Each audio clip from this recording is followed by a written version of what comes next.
So, Bob, I don't know if you heard the beginning of the show. Have they opened up a wormhole in the universe here where, Biden implied they may, do a carve out on the filibuster because of the debt ceiling. So this may blow up in Mitch McConnell's face.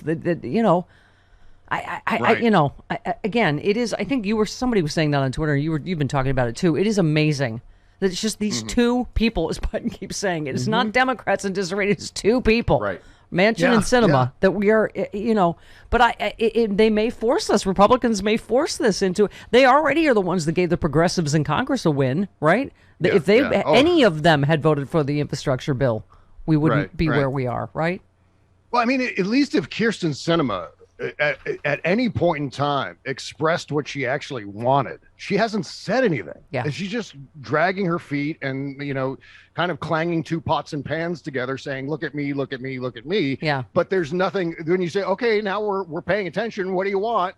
Yeah. I don't. And then she clams up or says something snarky, to a reporter. Yeah. So no one knows what she even wants. That is not a public servant. I said yesterday, Bob, I don't, condone following someone into a bathroom and taping them, but she won't talk to her constituents ever.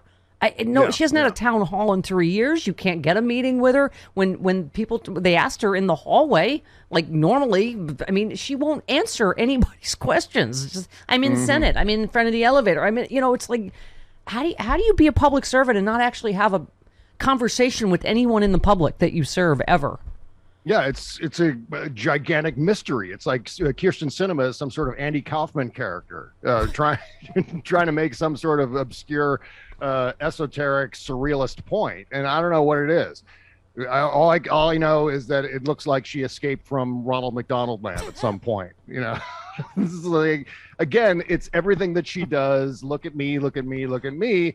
And then as soon as we start paying attention, she has nothing to say. Yeah. And that's the whole frustration of this. I don't know any Democrat who's going, oh my God, I've got Kyrsten Sinema fever. That's what Fugelsang said. She's like the heckler that then she has nothing to say. Right. You go to her, it's like, I got nothing. Yeah, exactly. It's just what a horrendous person. And you know what? To an extent, Joe Manchin is equally horrendous, except that Joe Manchin says occasionally what he wants out of this legislation. Yeah. He expresses a point of view on the actual substance of whatever we're talking about, whether it's the filibuster or election reform or the budget, but Kyrsten Sinema is just an empty suit who seems to be engaging in some kind of Brewster's Millions gambit where, it's like, she has to spend $1 million, but she can't tell anybody that she has to spend $1 million. Or she has to get through one term in the Senate with the worst approval rating in the history of the United States Senate. She's more of an empty red and white striped carnival skirt, but okay. Yeah, exactly, right. Exactly. It's like it's like the producers. It's like she's deliberately trying to tank her her term as senator, and I do say term singular. Because I don't think we're going to see a second Kyrsten Sinema term. That's what Chris thinks. She's going to dive into a vat of Duck McScrooge cash. Scrooge McDuck. Right. Yeah. Well, that's really what it's about. Into a cave, and she's going to swim in it, and, Get away. Vault. What? It was a giant vault. It was a cave. It was not a cave. It was a vault. It was a cave. I'm sorry, Bob. We have to go now. We have a family fight brewing. Okay, I only read one comic book as a child, and it was the Scrooge McDuck comic books. I know from where I speak. I watched DuckTales. He had a giant vault with his lucky penny in it, and he dove into it. All right, boys.